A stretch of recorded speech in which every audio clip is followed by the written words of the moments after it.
Disha Ravi from Fridays for Future India MAPA. We have Jerry McEvely from Friends of the Earth Ireland. Augusto Duran from the Movimiento Ciudadano Frente al Cambio Climático from Peru. Lorraine Chiponda from Joncas Africa and the Africa Movement Building Space.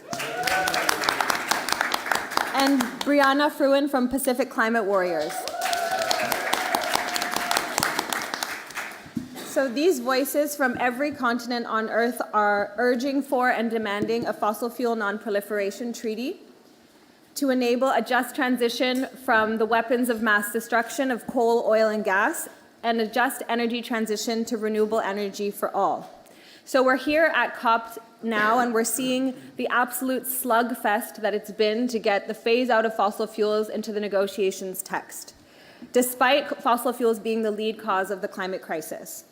And this is happening while countries are on track to produce 110% more fossil fuels between now and 2030 than what can be burned to limit warming to 1.5 degrees at a maximum.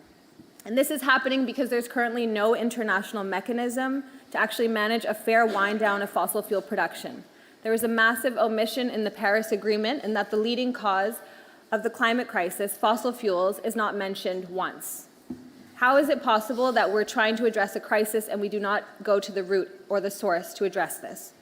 This is why we're calling for a fossil fuel treaty as a complementary international mechanism to complement the Paris Agreement that calls for no new fossil fuel expansion, a fair phase out of coal, oil, and gas with the richest countries most responsible for the crisis leading the way, and a just energy transition to renewable energy for all, and economic diversification and alternative development pathways that comes with finance and technology transfers.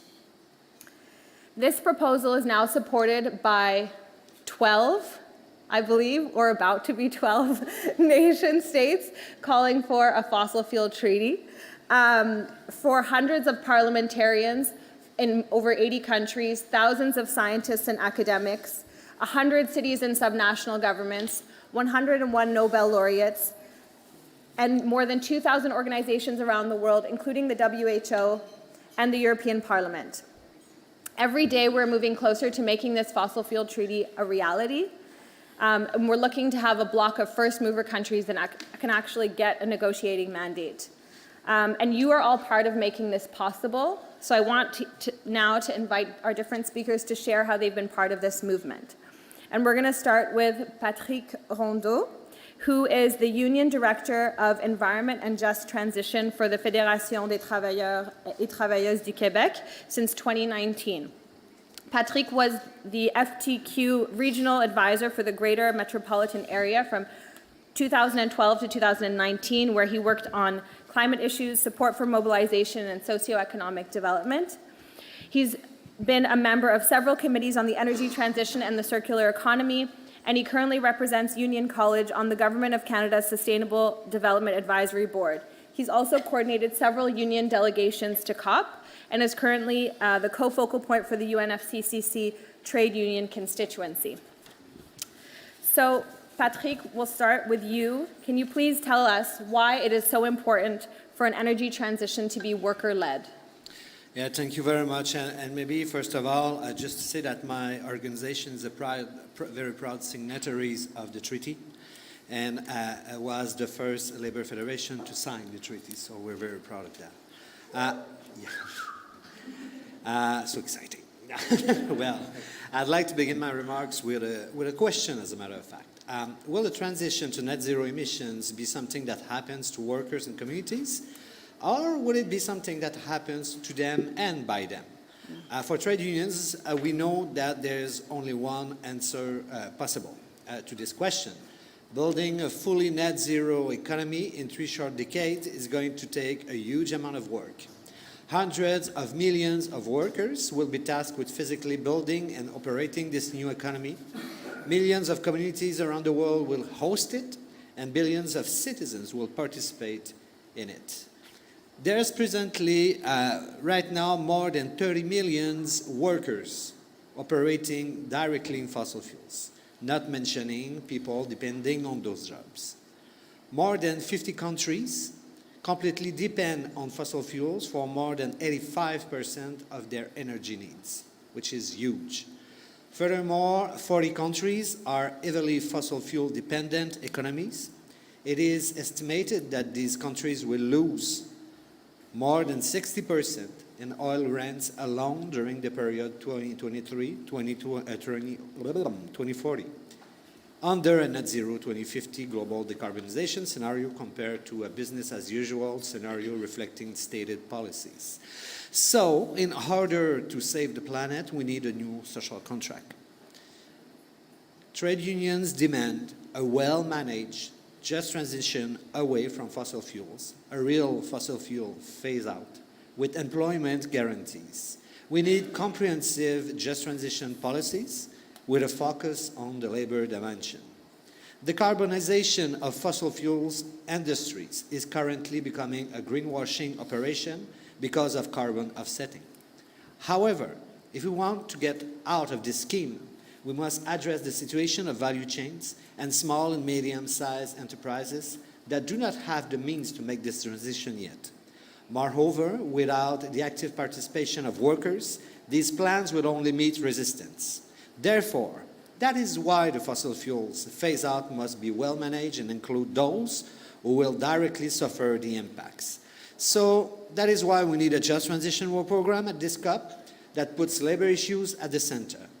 Just transition plans should be co-created with workers and their trade unions under social dialogue to provide and guarantee decent work, social protection, training opportunities, and job security for all workers affected by the global warming and climate change policies. But let's be clear.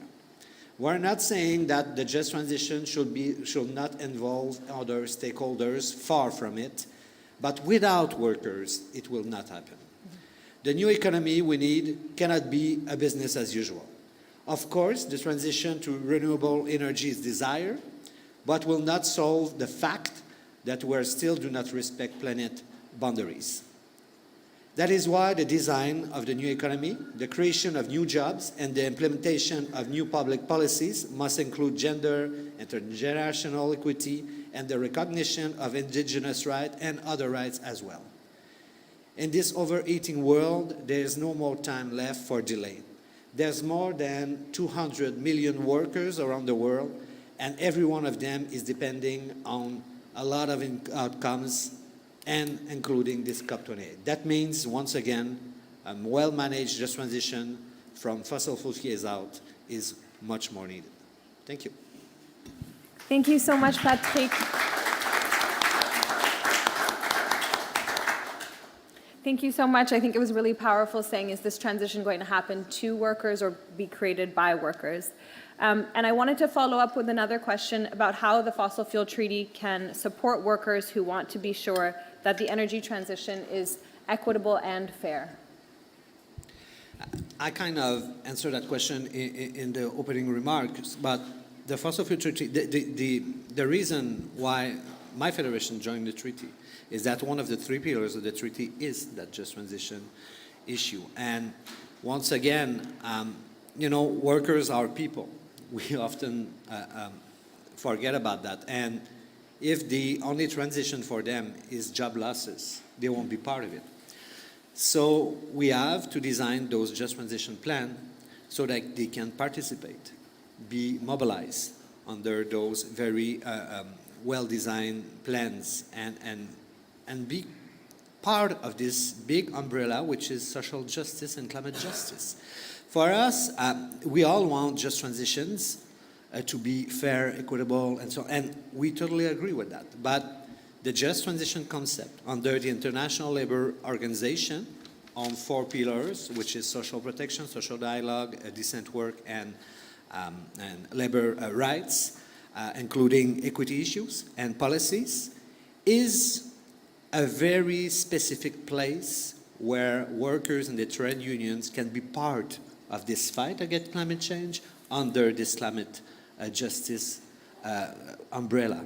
So that is why it's so important for us to be included and at the center of the specific issues, and at the same time be part of a collective effort like the very important work that the treaty is doing.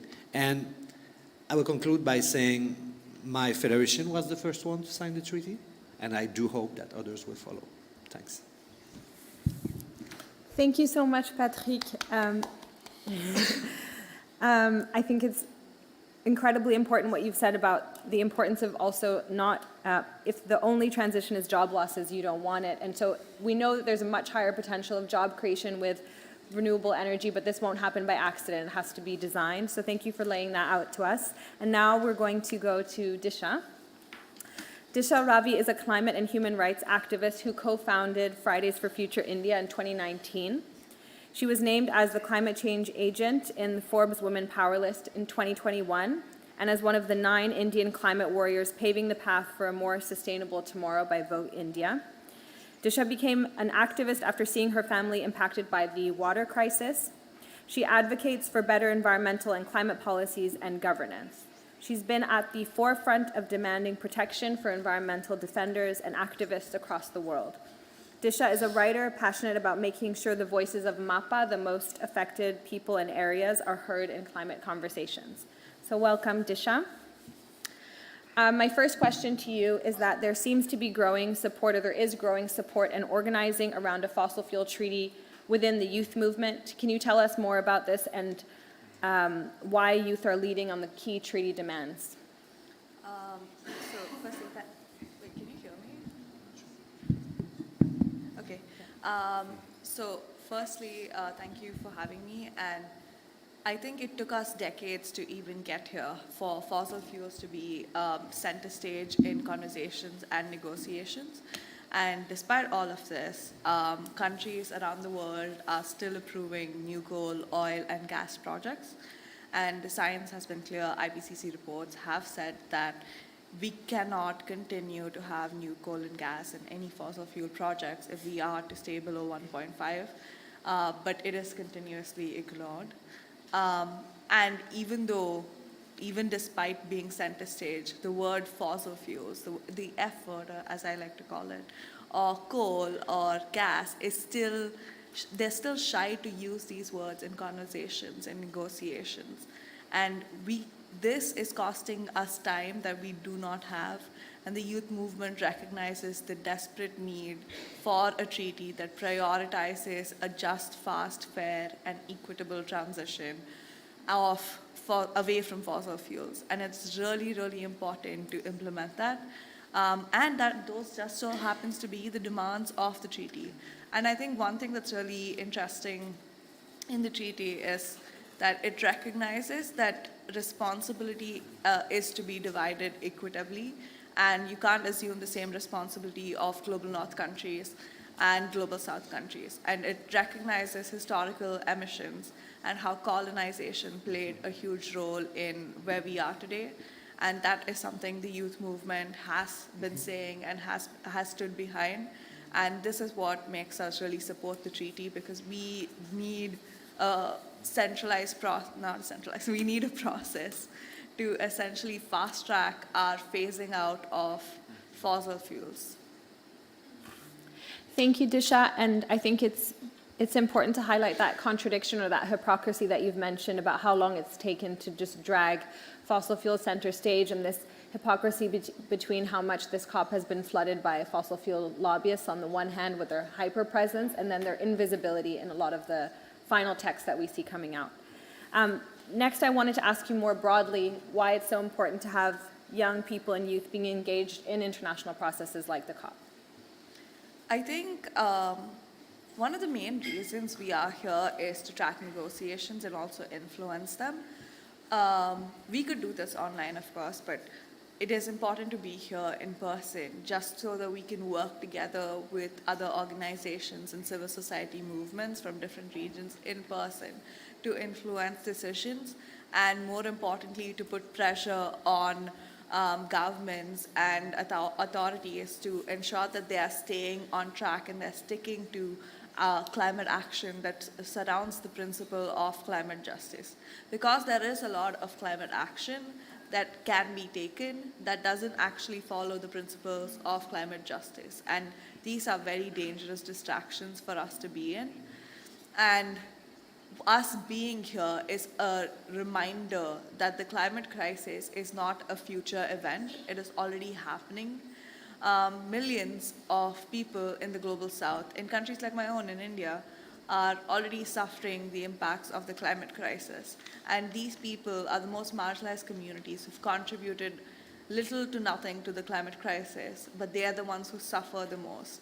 These people are considered disposable by world leaders, and our presence here is a reminder that we will not be silenced and that we are here and we're not disposable. Thank you, Disha.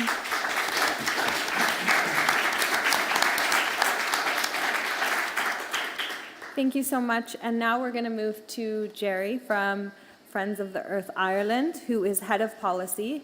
Jerry leads their policy and advocacy team, which supports their campaigns on fossil fuel phase-out, energy poverty, and climate action. The organization's efforts have resulted in major campaign wins against fossil fuel infrastructure and major policy developments in support of climate action renewables in Ireland.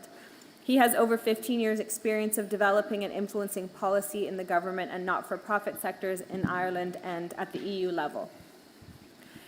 So if you could break down for us, Jerry, what are some of the key gaps in current climate leadership within international processes? Yes, hello everyone. Thank you very much for having me. As was just said, I am with Friends of the Earth Ireland, and briefly a little bit of context. So Ireland is not a major fossil fuel exporter. It has relatively progressive climate policies, I have to say. It has strong renewables commitments. So what's not to like? Why am I here? Why did they let me in? And I think there is a lot to like there, but I think Ireland, and I'm going to bring it back to the Irish context, but I think many of the points I'm going to make will be relevant to your own or applicable to your own. But it's one of the countries most at risk of fossil fuel lock-in. And that's why Friends of the Earth has consistently put its weight behind a Getting Off Gas campaign. And on Friday, more than 60 Irish civil society organisations called on the Irish government to sign the Fossil Fuel Non-Proliferation Treaty. And in answering your question, I'm going to base it around 3 gaps or 3 assumptions. And I'm mainly going to apply these to gas, to fossil methane gas. You're not allowed to call it natural gas. But I think they're also particularly relevant to perhaps oil and coal use in your country as well. So the first gap or the first misunderstanding is that gas isn't a transitional fuel. You're no longer allowed to let anyone say, use that phrase. And we basically, because we don't have a transition if we're still building permanent infrastructure. It's a fundamental contradiction in terms. And this is quite relevant in the Irish case, but where gas infrastructure is still being proposed, where more gas plants are still being built. And crucially, and I'm surprised this doesn't come up more often, there's no plans for decommissioning when new infrastructure is built, when it is regarded as necessary. And that should really be fundamental. If it is regarded as necessary for a particular reason, where is your decommissioning plan to ensure it aligns with our climate obligations? And also, in terms of new infrastructure, we still have new oil and gas boilers going into people's homes. All of this infrastructure is going to be with us for decades to come. And we have, and just briefly touching on this issue of boilers or heating, we have to remember that it's often the poorest that have the least ability to buy that insulation or to buy those heat pumps or to buy those solar panels to move off that fossil fuel heating. So there's a major equity element here as well. That was the first gap. The second gap is around energy security. I'm not going to give you a lecture on energy security, thank God, but there is a deliberate attempt to conflate gas security or fossil fuel security with electricity security. What do I mean by that? So, of course, the two are linked. For example, gas security of supply and electricity security of supply. But more fossil fuels isn't necessarily going to help with the flow of electrons to your homes. Having good electricity infrastructure, good energy efficiency in your homes is going to help with security for you. So the point I'm making is that fossil fuel infrastructure is often justified or attempted to be justified on energy security grounds, and I think that really needs to be pushed back on by our governments. And secondly, in terms of this energy security issue, more gas or more fossil fuels isn't the same as security. You often see this in the media where there's questions around security, and the first question they ask is, well, are they building that pipeline? What's the situation with those fossil fuels coming in? But I'm not going to go into detail here, but there's obvious gaps here. For example, you can build an LNG terminal. That doesn't mean the LNG shipment is going to arrive when you need it. So again, there's a need to challenge these assumptions. And thirdly, and I am continuously shocked at how this isn't brought up more often, but we have to be clear that more indigenous, bountiful renewables and energy efficiency, shock horror, also provide energy security. So, and I don't want to sound like I'm living in a dreamland here. I know there are issues around, for example, wind variability, but we need to be clear. We're entering a world where, for example, solar, its growth is exponential. So, and where battery storage is rapidly increasing. So the basic point here is that renewables are an answer to our energy security. That was the second gap, or the second assumption around energy security. The third one, and this is a definite gap, is around the need for clear and equitable legal obligations. And I often think, the worst outcomes in the policy world start with really bad assumptions. And at the moment, I think we have a bad assumption with us, and it's deliberately peddled by the fossil fuel industry, that if we simply build more renewables and more storage, for example, then the end of the fossil fuel era will magically arrive. And I hope you don't misinterpret me here. I'm not simply trying to say that we need renewables and we need fossil fuel phase out. All of you already know that already. What I'm talking about here is that the legal frameworks are not in place to ensure that fair and equitable phase out of fossil fuels while we develop those renewables. And that's why we're talking about that at the COP now. And I'm sure many of you have already heard that ongoing fossil fuel extraction and expansion are not compatible with the 1.5 degree limit. But what hasn't been addressed, and actually this is just in analysis released by the IEA today, that pledges based only on renewables and energy efficiency and some methane reduction only bridge about 30% of the gap in reaching our in 2030 towards reaching our climate goals. So for those reasons, that is why we have this focus, and it's what the treaty is obviously attempting to do, but this focus on delivering an orderly and just decline of global fossil fuel use. And for all of those reasons, we want Ireland to support the development of a fossil fuel non-proliferation treaty. Thank you.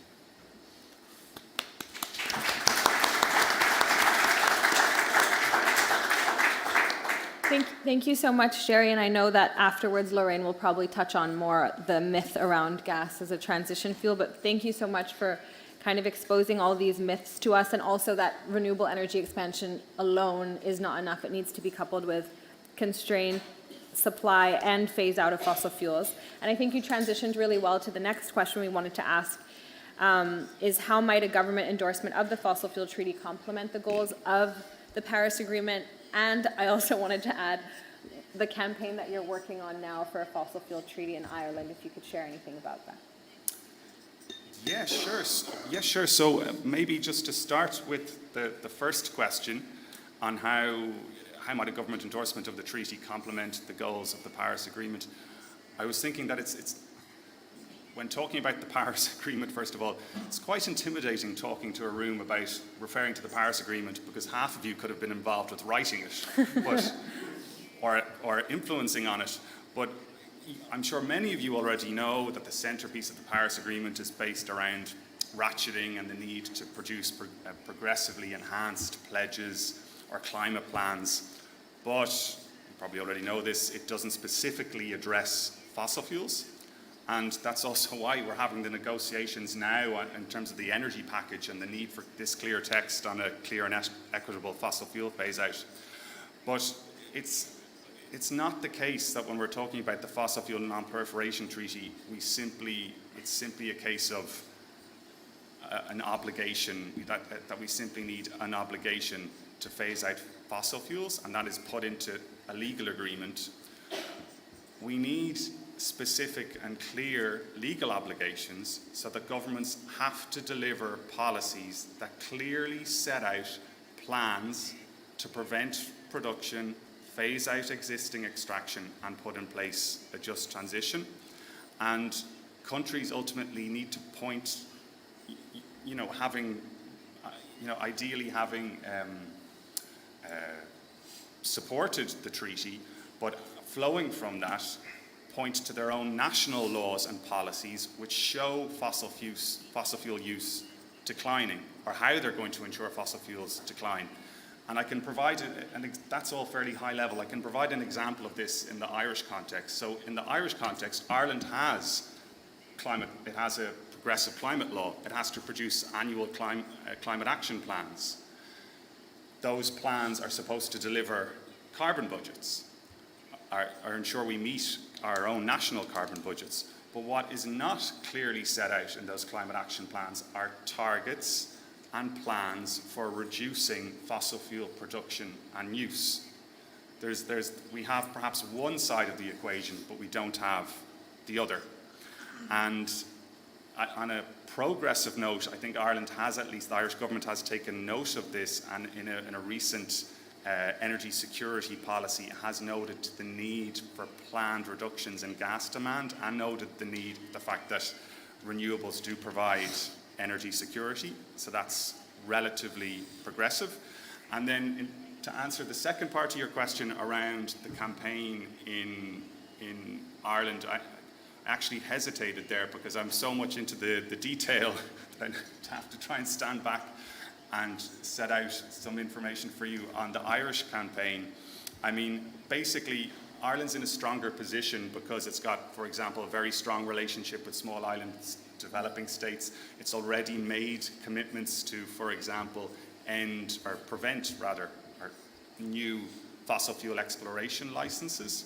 So our campaign so far has been very much directed at the government to point out that it is strategic for them to support the treaty, number one, and secondly, it's focused on, at this stage, trying to get as a really broad network of organisations to support the call for the treaty, including those who are perhaps not normally engaged in this climate and energy space. And we've plans to get more endorsements by other politicians, and ultimately, I think, to perhaps even broaden it out into the public space, and even with celebrities, and go more so in that direction in 2024. The COP has naturally provided a real focal point, and that's why we're still hopeful that we can push for some type of an announcement from Ireland hopefully in the not too distant future. Thank you. Thank you so much, Jerry, and I hope that can also be inspiration for all of you if you want to start or keep running your campaigns where you're located. Now we're going to go to Augusto. So Augusto is a mechanical engineer from the Universidad Nacional de Ingeniería. He has oriented his work towards the use and development of renewable energies as a strategy to face the climate crisis and to guarantee energy sovereignty in Peru.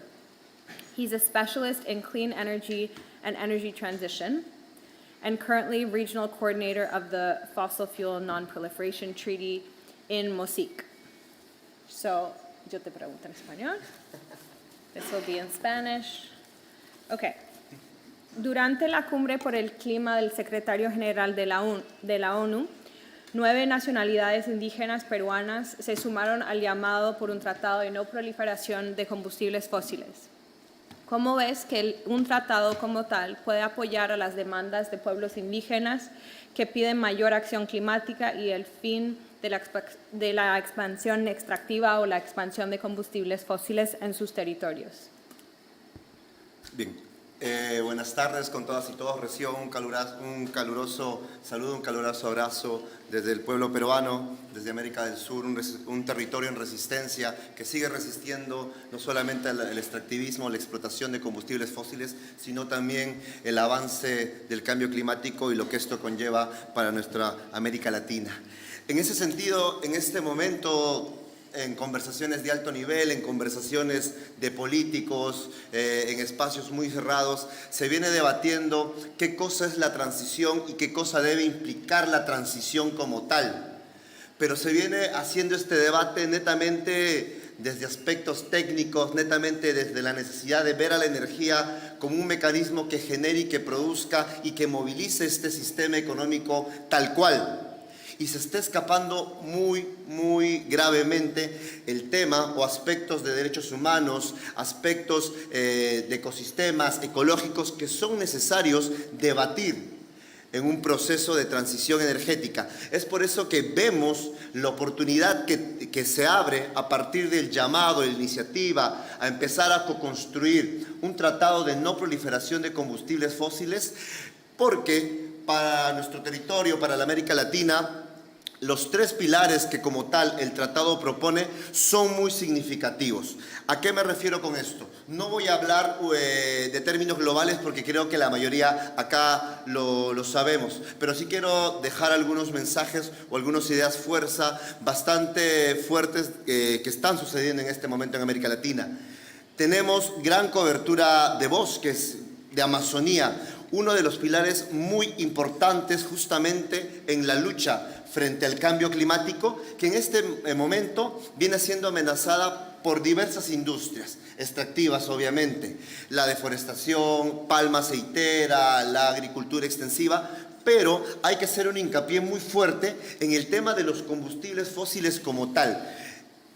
Cerca del 10% del territorio amazónico en Sudamérica en este momento se superponen con lotes petroleros que están impactando los territorios. Recordemos que en la Amazonía es una reserva de biodiversidad muy grande como tal, conserva mucha cultura, muchos pueblos originarios que son quienes milenariamente han vivido ahí y quienes defienden con total valentía este territorio. Entonces ya se viene impactando producto de los combustibles fósiles, producto de la actividad petrolera, estos territorios. De más está decir, por ejemplo, que en el caso ecuatoriano, más de la mitad del territorio amazónico en este momento ya se superpone con lotes petroleros que están explotando, que están violando derechos en los territorios. En el caso, por ejemplo, de Perú, de Colombia, de Bolivia, cerca de la tercera parte del territorio amazónico como tal también tiene superposición con lotes petroleros. Entonces esto nos lleva a buscar un mecanismo que permita poner a los defensores ambientales, a las comunidades indígenas, a los pueblos indígenas, a las organizaciones sociales, darles un escudo, un mecanismo de defensa, porque como tal el Acuerdo de París no ha sido suficiente y no basta. Te habla de emisiones globales, sí, pero no responde a las dinámicas propias de los territorios, no responde a las dinámicas propias desde el sur, desde la América Latina, que ha sido por años un territorio de conquista, de dispensa de productos y de materias primas para el norte global. En ese sentido, espero que nuestros amigos, amigas que en este momento comparten la mesa y que están desde el norte global, no solamente se trata de realizar una transición y que ustedes realicen una transición en el norte, sino empezarnos a ver, empezarnos a increparnos qué significa para los países del sur esa transición. ¿Por qué tenemos que llamarle una transición justa como tal? Porque la transición de los países del norte no debe implicar nuevamente colonización y violación a los derechos humanos en los países del sur. Podemos dejar los combustibles fósiles bajo tierra y los países del norte como tal pueden hacer y empezar ya y están obligados a iniciar sus procesos de transición. Pero eso no tiene que implicar nuevos procesos de colonización del sur global. Los nuevos minerales, el litio para esta transición es un tema crítico que tenemos que tocarlo y tenemos que empezar a debatirlo justamente en este tratado de no proliferación de combustibles fósiles, porque es parte justamente del tercer pilar cuando hablamos de transición justa. Entonces, creemos, y es por eso que las nacionalidades indígenas con las que venimos trabajando y venimos desarrollando un proceso de amplia base, y ahí quiero rescatar muchísimo la idea de Patrick, porque un tratado de esta magnitud requiere un proceso de amplia base, conversado con trabajadores, sindicatos, sociedad civil, pueblos indígenas, para co-construir y para que este tratado responda a las distintas dinámicas de los diversos territorios.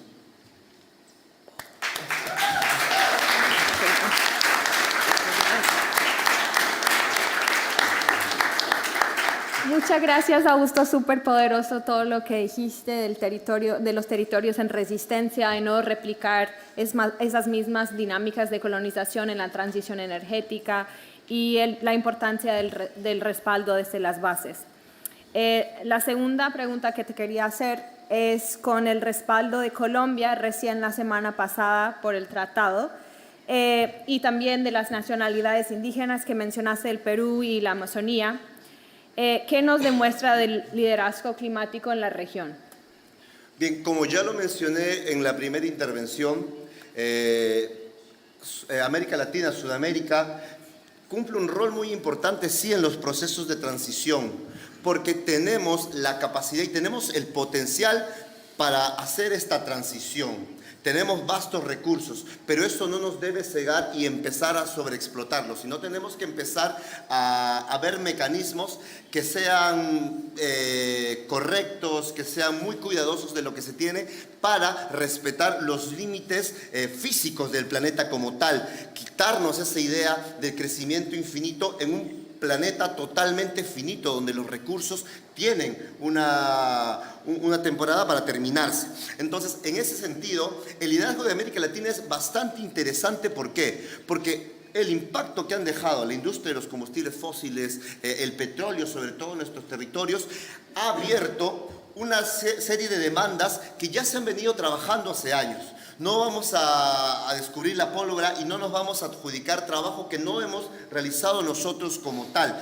Por años, los pueblos indígenas, las comunidades campesinas, los sindicatos de pescadores han venido resistiendo y en ese proceso han traído demandas que pueden aportar tranquilamente al proceso de co-construcción de este tratado de no proliferación de combustibles fósiles. He tratado de aglutinar, de poder simplificar alguna de ellas y quiero aprovechar en este momento para dejarlas al debate y que se vea también que desde el sur global tenemos apuestas y tenemos propuestas que tranquilamente podemos traer a la mesa. Primero, y lo más obvio, que creo que va de la mano con los dos primeros pilares del Tratado de No Proliferación de Combustibles Fósiles, es no más exploración y explotación de combustibles fósiles, principalmente en la Amazonía y en las zonas marino-costeras de América. ¿Esto por qué? Porque debemos cesar toda oferta de lotes o de nuevos lotes de hidrocarburos en la Amazonía y en las zonas, obviamente, marino-costeras. Eso implica también que los bancos, que los países del norte empiecen a dejar de invertir en estos territorios. Y algo muy, muy importante es dotar de nuevas alternativas económicas, porque lo que muchas veces se dice en América del Sur es que no podemos abandonar los extractivismos, no podemos abandonar los combustibles fósiles, el petróleo, porque es lo que trae el desarrollo. ¿El desarrollo de quién? No lo sabemos. Entonces, en ese sentido, buscar alternativas económicas. ¿Por qué no pensar en la economía indígena que ha traído soluciones? En el caso, por ejemplo, peruano, existe una lógica perversa del Estado, de los gobiernos, que permiten esta dependencia de manera insana a los proyectos extractivos. Los hospitales, el transporte, los colegios dependen mucho de los proyectos extractivos, sobre todo de petróleo. En ese sentido, buscar alternativas económicas a la extracción de combustibles fósiles y que respondan a las dinámicas de las zonas de extracción es un punto muy importante. Entonces, la primera parte, la primera apuesta, no más exploración y explotación de combustibles fósiles en las zonas amazónicas y marino-costeras. Una segunda cosa bastante importante es que los estados estados, todos en absoluto, deben iniciar los procesos de transición energética, pero como tal, como lo dije en el primer momento, con mucha precaución, con mucha responsabilidad y sobre todo los grandes consumidores, que son las naciones del sur, las grandes ciudades y las grandes empresas. ¿Esto para qué? Para que se empiece a dejar de impactar en el sur, dejar de explotar el petróleo. Pero esta transición energética creemos que no basta con que sea solamente justa, también debe ser de carácter popular. ¿Y a qué me refiero con carácter popular? Lo que comentó Patrick de repente, en un proceso de amplia base, porque a los países del sur nunca, o los pobladores de los países del sur, nunca se nos pregunta, nunca se nos consulta cómo debe ser un acuerdo de este tipo. Las leyes se hacen en pequeños lugares, se discute entre parlamentarios, se discute entre ministros, lo que está pasando en este momento, y es por eso que no responden a las propuestas y a las dinámicas de los territorios. Creemos que el Tratado de No Proliferación de Combustibles Fósiles sí va a responder, y es por eso que apostamos por él. Los estados deben establecer políticas claras y participativas para la remediación y restauración de ecosistemas impactados sobre todo por la actividad petrolera.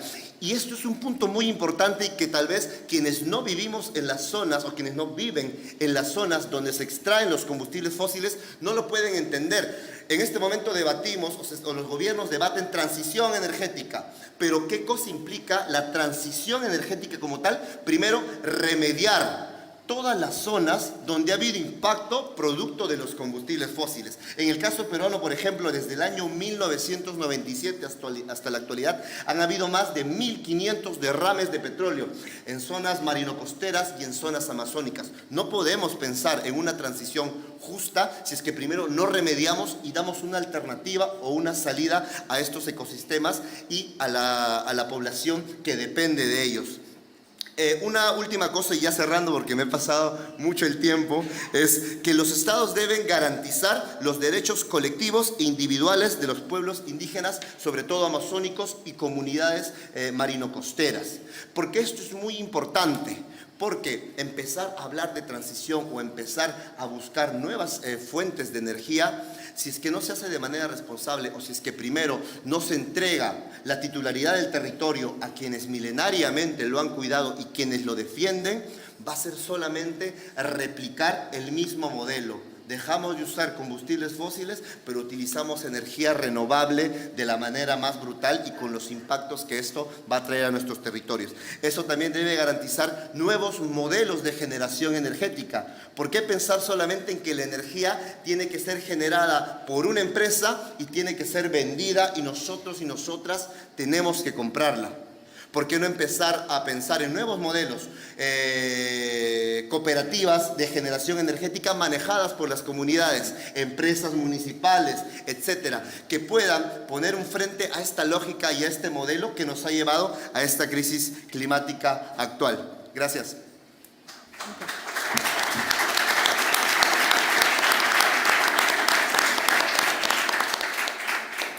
Muchísimas gracias, Augusto.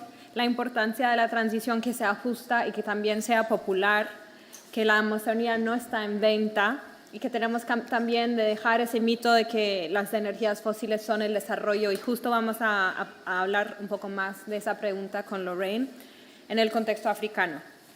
So Lorraine, I'm going to switch over to you now. Lorraine has been in the climate justice space for nearly a decade, having engaged as an activist, as a community rights defender, a regional climate and energy facilitator, and now embarks on a role under the Africa Movement Building Space as the Africa Facilitator, and is also the co-convener of the Don't Gas Africa campaign. And Lorraine works with a broad spectrum of African civil society organizations and groups, creating a collaborative space that facilitates collaboration along the intersections of different African movements. So this is a bit building off of the response that Augusto was giving before around fossil fuels as the essential, necessary pathway to development. So they're normally positioned this way, or frequently positioned this way, in political spaces and in the media, including also, as Jerry had shared before, the framing of gas as a transition fuel. So can you actually break this down for us, how this is really a fossil fueled fallacy? Thank you very much, Seble, and to all the speakers that came before me. So I'm going to zero in on the dash for gas in Africa, given that, it is the threat that we're faced with currently. So prior to the global energy crisis that was fueled by the Russia-Ukraine invasion, we saw a number of countries from Europe especially looking to replace their energy reserves, particularly fossil fuel corporations that came into Africa to extract gas and to export it to Europe for European consumption. So to us as African people, we saw this as a fossil fuel companies crisis. I know a lot of CSOs have articulated on this, but it was a crisis by fossil corporations who want to perpetuate a similar system of extraction and especially affecting African people.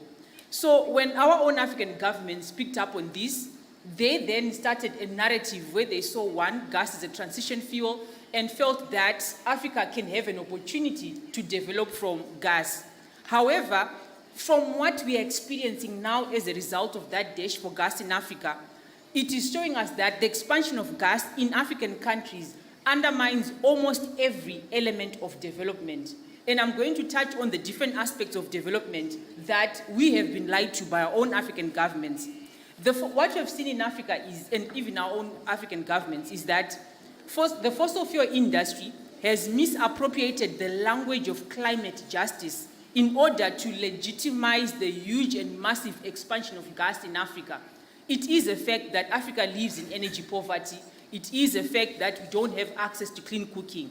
And this has been misappropriated by fossil corporations who are now pushing for gas in Africa.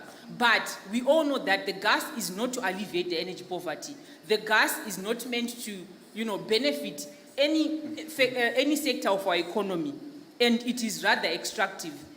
If I talk about I'm going to talk about the case studies and examples of countries that in the past 2 years have actually been expanding on gas. I'll start with Senegal.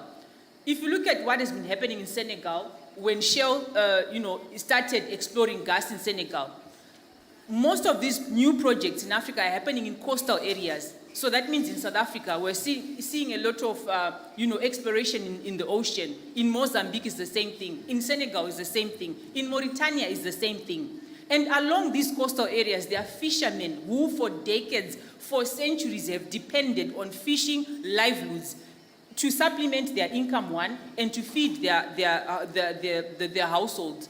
So again, when fossil corporations come into these areas, in the coastal areas, they've displaced fisherfolk, they've displaced communities and people that have been depending on the same coastal areas to attain a livelihood. So again, it gets me back to the fact that gas is undermining every aspect of Africa's development, including affecting our alternative livelihood systems that we have depended on. It is a fact that in sub-Saharan Africa, around 60 to 80% of the people depend on land-based livelihoods, depend on our alternative livelihood systems, and are not necessarily feeding into the mainstream economy. So we have to preserve these alternative economies and also alternative livelihoods. I will not get into how it is affecting our water systems, because you can imagine a gas project happening in coastal areas, what that does to the quality of fish, right, to the water systems itself. So this has been a system of excluding Africans from attaining a source of living, excluding Africans from accessing our coastal areas and even our indigenous lands as well. Again, the dash for gas in Africa and the same fossil fuel energy system sees gas and energy as a commodity, right? So once gas is seen as a commodity, it means that the ordinary person, the poorer person, cannot access the energy. It is then sent off to richer markets who can afford to pay the fossil corporations the energy. That's why we still have the rampant energy poverty in Africa. And the gas, if you look at the pipelines, how they are structured, all the pipelines are leading out of Africa. There's no pipeline that is leading in Africa. Even some of the landlocked countries that have got gas are actually now constructing pipelines that burrow through communal lands, that burrow through communities' households, so to get to the shore for export. So gas is not for Africa. The agenda to invest in gas is seen from whereby we had 4 countries that had gas in Africa, and now we've got more than 12 countries that have started exploring gas in Africa. And this has been a short-sighted strategy by our African leaders and corporations, even backed by European governments, right, who feel that Africa could potentially profit off of the selling of gas. But we all know what the export of raw materials has meant for Africa. Africa for decades and centuries, even from the time we were colonized, has been seen as a hub for extracting raw materials. And extracting and exporting cheap commodities will not bring any profit or income to African governments and will not feed into our economic systems. So again, Africa is still being seen as Europe's fuel station. And I'm saying this because it is the reality of what is happening on the ground. And we are still seeing the rampant energy poverty. So gas is actually a fallacy. Our African leaders are misguided to adopt gas or any other fossil fuel as a transition fuel. I would urge each one of us, if we have time, to go to YouTube and see a video that has been produced by Don Gas Africa called Shifting Power.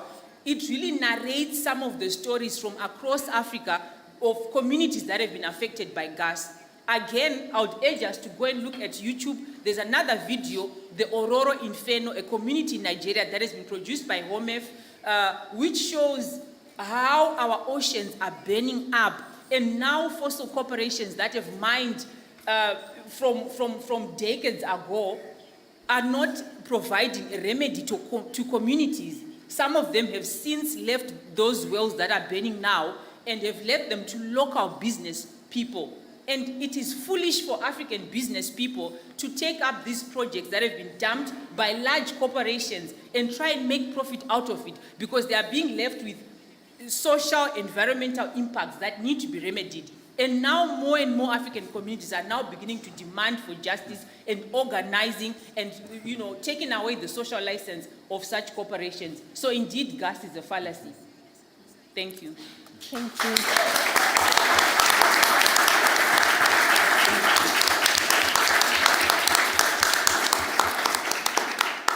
Thank you so much, Lorraine. That was incredibly powerful, and there were so many connections between how the fossil fuel industry operates in different corners of the globe, talking about sacrifice zones in the same way that Augusto did about the sacrifice zones in the Amazon.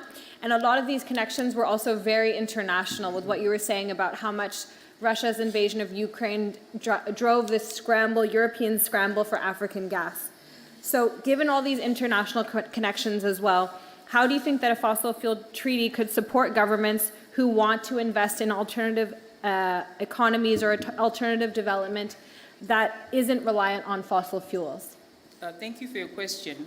So in order to protect people, our environment, our ecosystems from the impacts of the fossil industry, the treaty provides an opportunity for our African governments to protect its people from the impacts of the fossil industry by negotiating a better transition away from fossil fuels.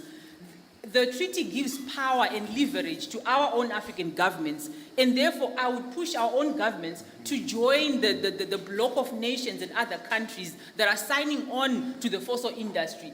Our own governments have never benefited from, one, the global finance architecture, from the energy system itself. So again, the treaty provides a space and principles that allow for equity, that allow for transformative relationships. And the treaty also facilitates a transformation of our energy systems with a transformation of our relationship with our energy systems, whereby our energy systems protect our environment, are compatible with our food systems, are compatible with our water and our oceans, and are compatible with the rights of indigenous people and people that live in communities that are hosting, some of our very precious ecosystems.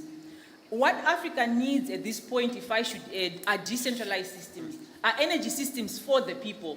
And the treaty can actually be used to negotiate for that. And when we join as a collective of different countries that are rallying around, that are marginalized or that are poorer, it gives us more leverage than trying to compete in a fossil system that does not benefit us and never will. Again, the treaty is a mechanism for building climate resilience.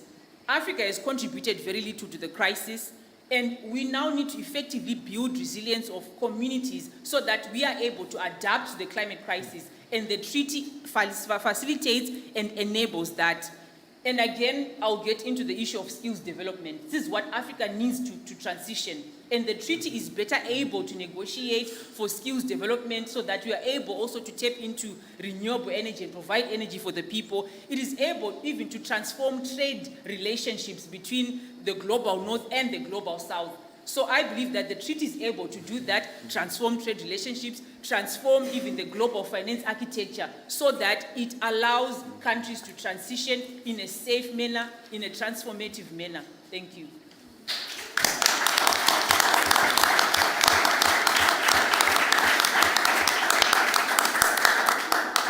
Thank you so much, Lorraine, and I think all of those points you added around skills development, around transforming trade relationships, and having decentralized energy systems are all helpful in adding more elements to the pillars that can eventually become the foundational text for a fossil fuel treaty.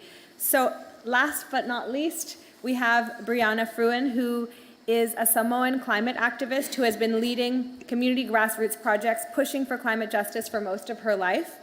At 11, she became a founding member of 350 Samoa, becoming the youngest 350.org country coordinator. And today, she is a proud Pacific climate warrior fighting for the survival of her islands.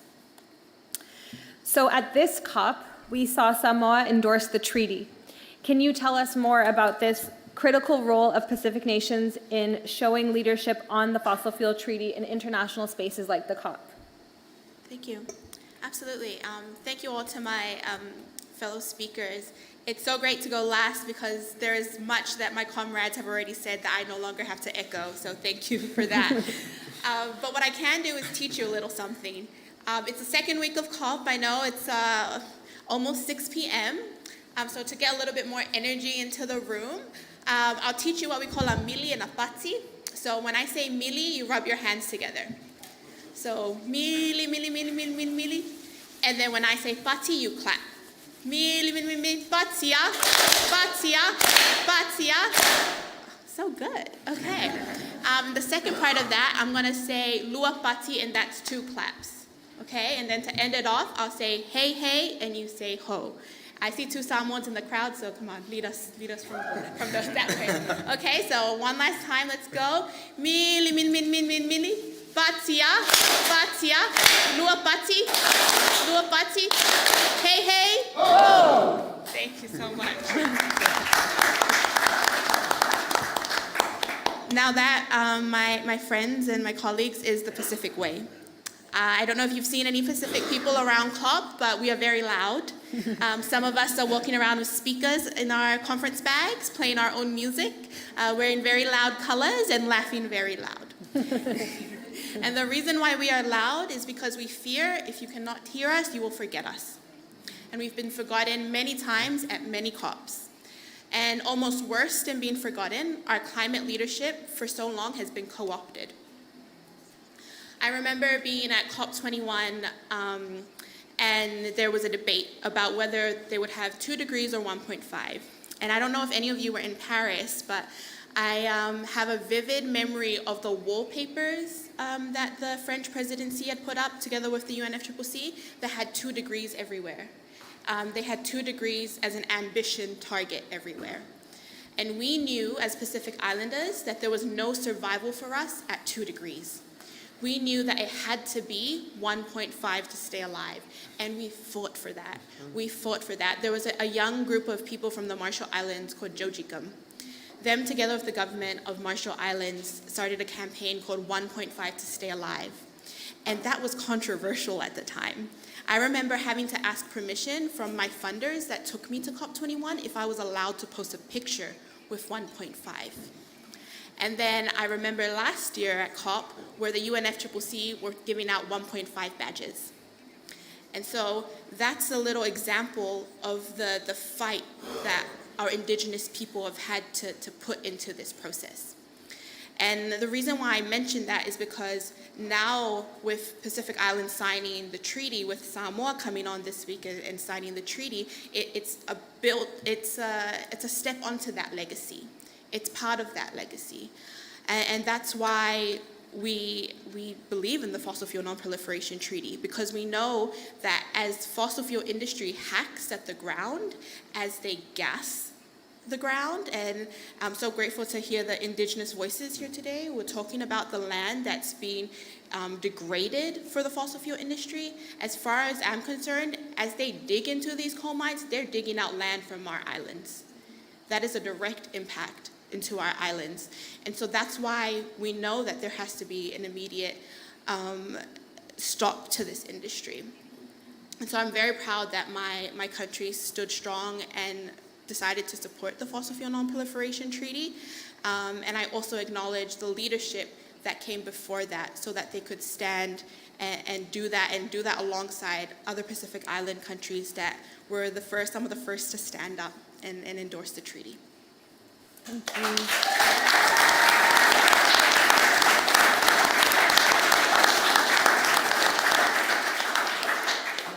So I have one more question for you, and then we're going to open it up to questions from the audience. So if you have them, just keep them in mind, and we'll get to you. I wanted to ask you, so we started this COP with 8 country endorsements for the Fossil Fuel Treaty, and now we're at 11. So I want to ask you how you think this latest endorsement from Samoa will contribute to the momentum of the Fossil Fuel Treaty in the region, but also globally. Absolutely. I think that's the key word, right? Momentum. If we look at the treaty as a canoe, we're Voyager people from the islands. We have a deep history of indigenous voyaging.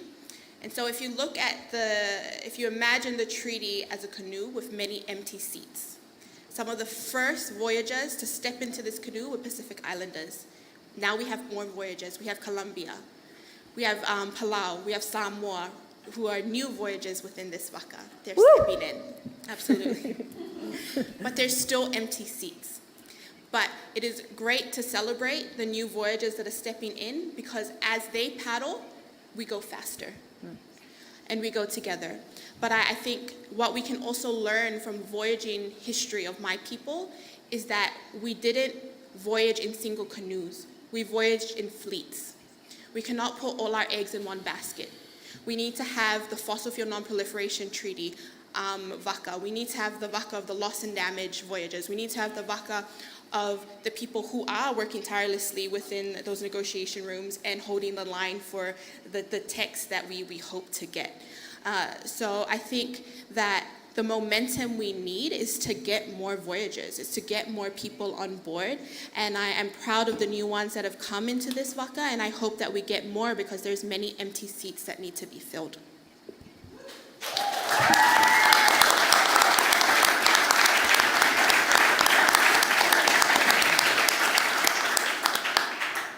Thank you so much, and it reminds me of the quote, I think it's Miriam Kaba, that says, everything worthwhile is done together. So thank you so much for leading on this collective work. Now we are going to open questions to all of you. So if you have a question, you can raise your hand. Nathan and Ziona have microphones. They'll pass to you, and you can maybe say the person that you want to direct your question to. Anna? Okay.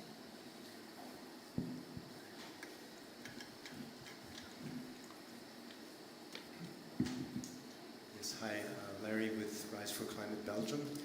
My question is for Patrick. Even if the transition can be done in the fairest way for workers, under the best conditions with support, career guidance, retraining, nobody wants to lose their job in mid-career, have to start all over, learn new skills.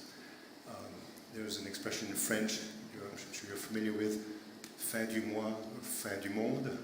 So if you have to worry about getting to the end of the month, you're not going to worry about the end of the planet.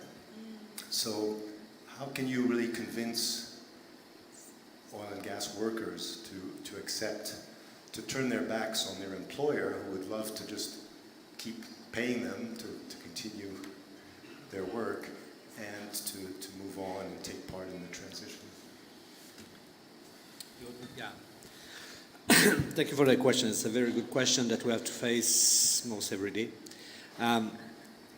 For the trade unions, it's been so long that we've been speaking about just transition. We were very, very happy to see those developed under principle by the ILO around 2015, because it gives us a means to engage with workers, our members, people. And the first thing is about dialogue. You know, if we refuse to talk to them by fear of their reaction, then nothing will happen. If we don't engage with them, then they're going to lose most probably their job at some point. So the first thing to do is about engaging with them, dialogue, and we really talk about social dialogue, you know, in a tripartite way with the employers, states, but the starting point is start with our own members, with people. And then the first thing that we do when we talk to them is asking them, what is global warming? What is greenhouse emission? And most of them understand the effects, but cannot explain the mechanics of it. And they don't make the link between human activity, work, and global warming. And when we do that, first of all, they freak out, because they say, oh, it's my job and I'm going to lose my job. And then we say, okay, but you have a choice. Do you want to be spectator of what's going to happen to you? Or do you want to be actor of what's going to happen to you? And if you want to be actor, we're going to build collectively an action around just transition for you to be at the table when decisions are taken. And this way to engage with them works. In the Quebec Fédération of Labor is a federation of independent unions. We have 30 unions under our umbrella, and each and one of them has now just transition policies, plan, and know what they're going with them. And that's the way to do it. And you know, there's a story around the fight against climate change. We have to mitigate at the most, reduce at the source. If not, we have to adapt, and then you have loss and damage. It's a very linear narrative, and so the whole planification just transition is in the mitigation. And then, of course, we're trying real hard to bargain for social protection, you know, for those who could and will lose their job all the time. But as long as they are part of this, they're mobilizing.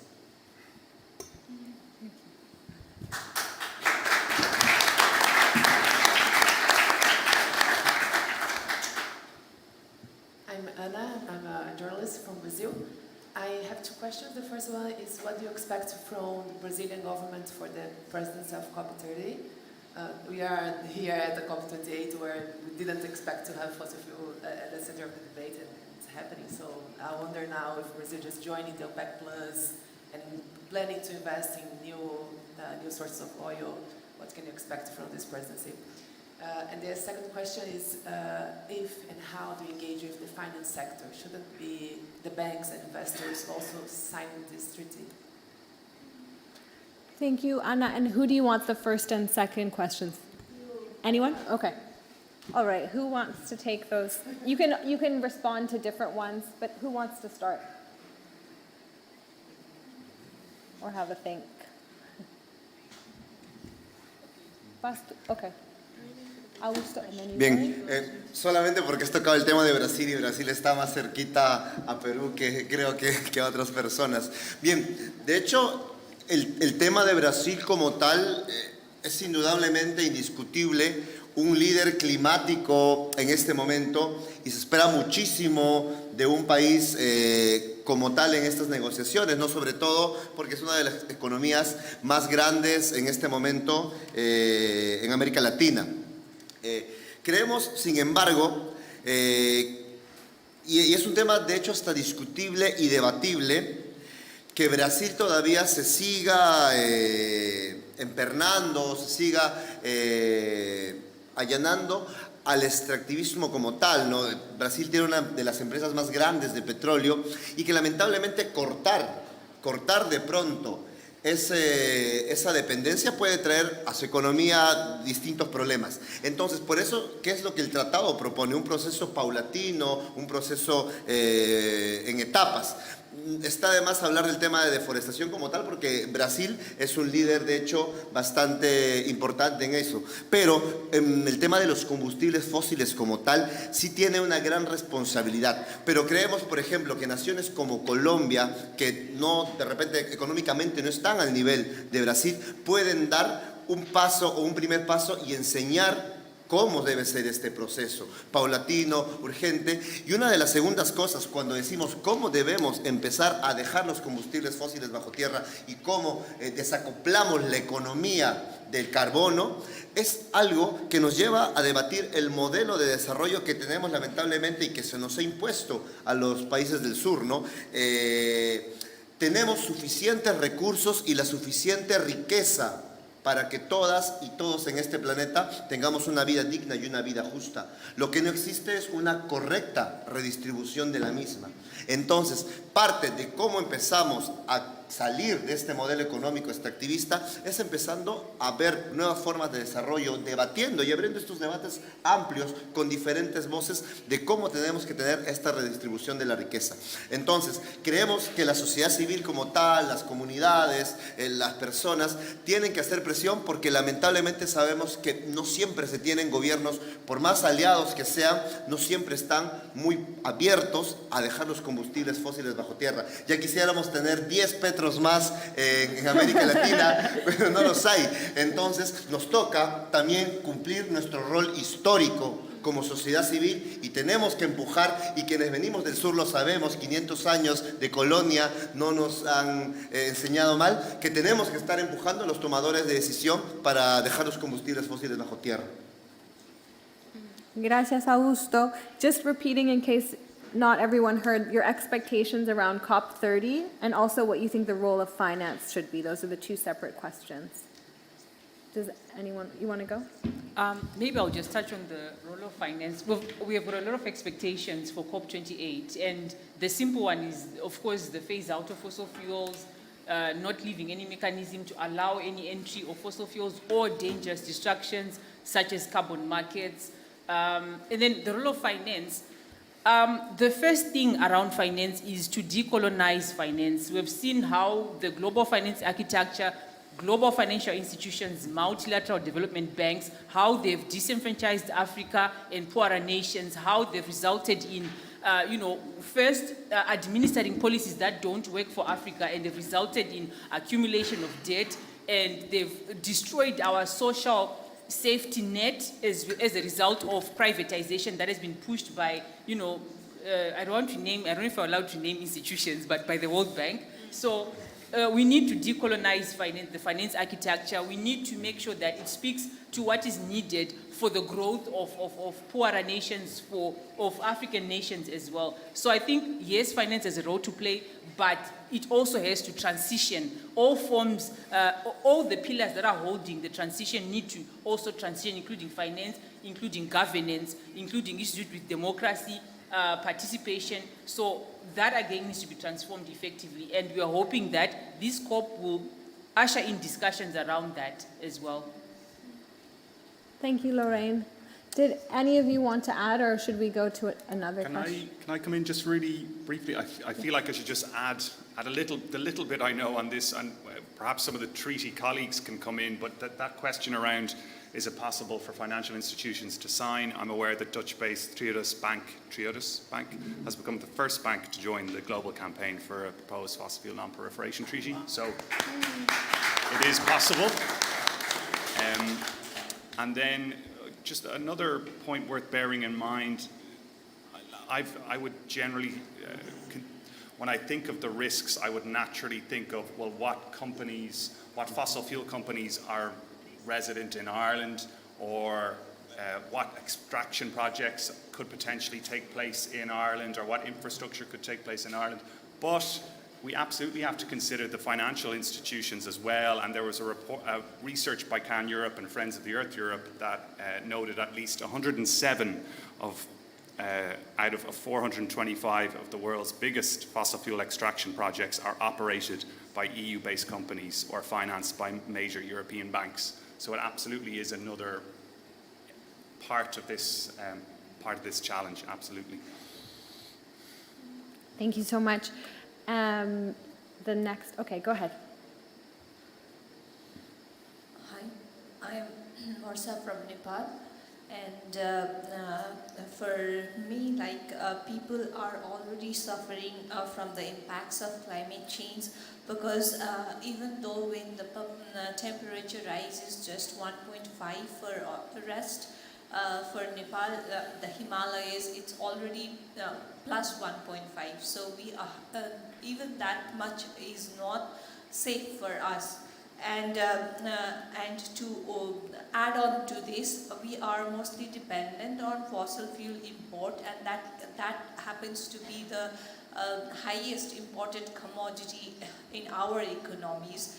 And we have set the targets for 2045 net zero, but then there are the targets are set they are conditional targets. So the funding arrangements around that happens to be the most important thing that we get. And for a landlocked country that is dependent on a solo import of fossil fuels, how will this treaty address the issues?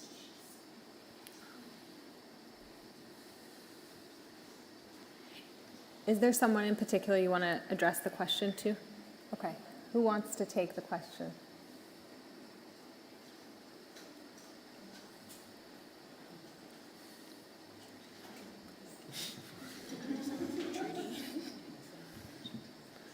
Okay, should I take the question?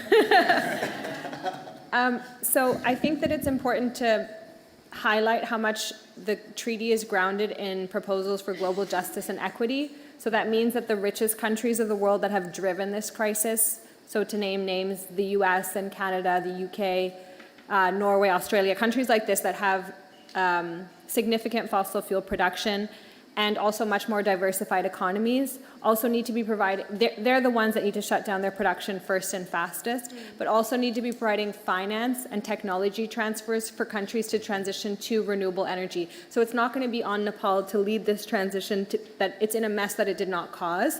The countries that are most dependent on fossil fuel production, for example, should be receiving, and that's key pillars, that's in the fair phase-out pillar, there needs to be finance and there needs to be open technology transfers. There can even be proposals around debt cancellation, because there's countries like Ecuador that have oil debts to countries like China. They're obligated to extraction. So there's proposals around actually having different forms of, like Lorraine was saying, financial architecture to also unlock free countries from these dependencies, and then have economic diversification and renewable energy expansion, so countries like Nepal are not hyper-dependent on fossil fuel imports for their economy. Does anyone want to add anything, or should we see if there's more questions? Okay, are there any questions in the audience left? Yes.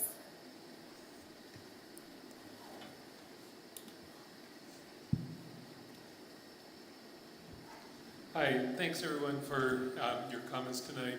It's Chris Wilkie with Waterkeeper Alliance, and I don't know who I'm directing this to, perhaps the woman from Samoa, and I'm sorry I didn't get your name, but I'm thinking about the process of negotiations right now, because you mentioned that, and the final text that will hopefully come out on the last day of the COP. And then alternatively, we have the fossil fuel treaty being negotiated. But I understand there's 80 countries that are very high ambition that are pushing for a strong inclusion of fossil fuel phase out in the final text. Is there any discussion about what those countries may do if they don't get what they want? Is there like a dissenting faction that might produce their own statement? Or are they all going to join the fossil fuel treaty call? I'm just wondering what happens if we don't get what we want, and of course we do still want to get what we want. Thank you. Absolutely, thank you. I could try my best to answer this. I think for 28 COPs we haven't gotten what we want. And the work still has to continue. I think that's why we need something like the Fossil Fuel Non-Proliferation Treaty. And I shared this at another treaty event as well, but I learned from a friend of mine that in the climate space, we often call the fight against the fossil fuel industry David versus Goliath feat, when actually we should look at it like Gulliver's Travel, that there's just one giant and we all need to be throwing ropes over. And the UNFCCC system is just one of those ropes. And another rope, and a strong rope, is the Fossil Fuel Non-Proliferation Treaty. And so what I know my Pacific Islands do, if we don't get the text that we want, is that we leverage our other ropes. We have to start work on the Loss and Damage Fund and what that looks like. That is a big feat for us in the Pacific Islands. We are the least financed region in the world. We receive less than 2% of global climate financing, and even I think it's like 0.3 of that actually gets disseminated into the islands. So that's a big job for us to do. So I think after this COP, if we don't get the text we need, we still know that there's so much work to do. And then we have to prepare for next year's COP as well. And then the COP after that, which might be hosted by Australia, that would be a big COP for us because it's been posed as an Australia and Pacific COP. And what exactly does a Pacific and Australia COP mean if Pacific Islanders have to pay for visas to get into Australia? You know? So, you know, this is one fight, but there's so many fights that come after that. Yeah, I think I totally agree, and we must not see each COP as a finality by themselves. You know, it's a whole process which takes too much time and go very too slowly, but it's a process. And you know, 3 years ago it would have been totally impossible to talk about fossil fuels in decisions. And then just to have the framing phasing out was quite impossible 1 year ago. And now that those options are about phasing out. So I think we're getting somewhere. We have to keep on the pressure. And maybe the biggest difference that we have is that we're working together. We're working on cross-constituency level, trade unions, NGOs, EN NGOs, environmental NGOs, indigenous, women and gender, youth. We're working together on that. And we're putting the pressure, and we keep on pushing for what we want.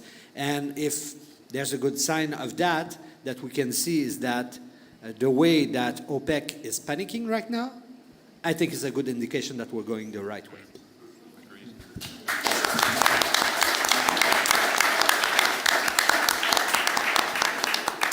Okay, thank you so much, everyone. We don't have any more time for questions, but I'm going to try and highlight some of the takeaways that I heard from all of you.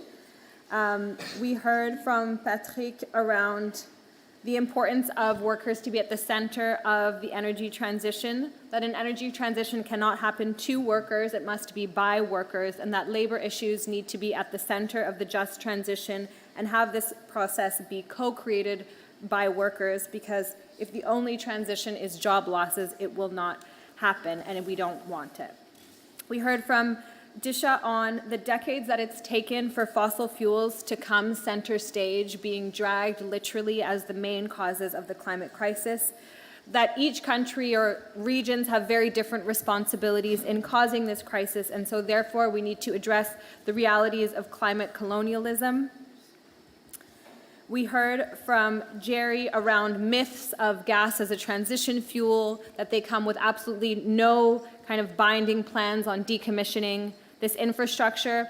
The myth around more fossil fuels equaling climate security or energy security, and that renewable energy expansion on its own is not enough. We need to phase out plans. Let's see.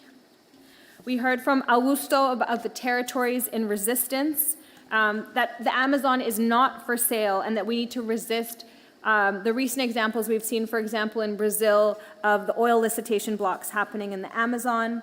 And we need to also concentrate on the transition, not only in terms of technical terms, but also in the rights of people, collective territories, and human rights.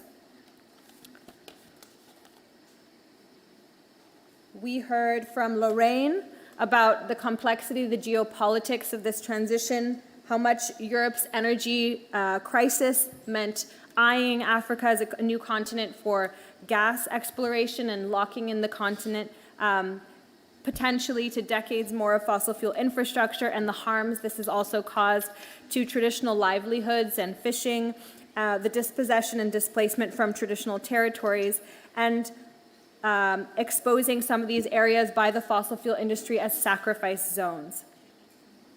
And then we heard from Brianna that there is no survival possible at 2 degrees, and that the Pacific countries have shown their leadership, championing 1.5 to stay alive, and are doing the same now with the call for the Fossil Fuel Non-Proliferation Treaty, and that we need everyone to do this voyage. We need everyone doing this collectively.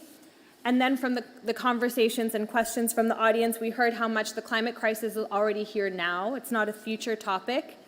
And that's why the Fossil Fuel Treaty is concentrating on constraining the supply of fossil fuel production that's currently on path to produce 110% more fossil fuels than we can burn if we want to limit warming to 1.5, and actually have an equitable phase out for countries most dependent on fossil fuels for their economies and their energy supply and their employment, and ensuring there's a just transition with alternative development pathways and economic diversification and renewable energy expansion. So I know a lot of you are already part of this movement, but those who are not, we invite you to join us, and that we collectively push for the Fossil Fuel Treaty together.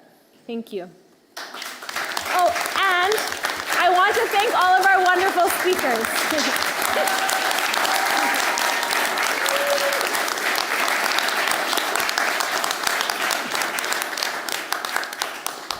And we have a bunch of documents on the Fossil Fuel Treaty here if you want to grab any.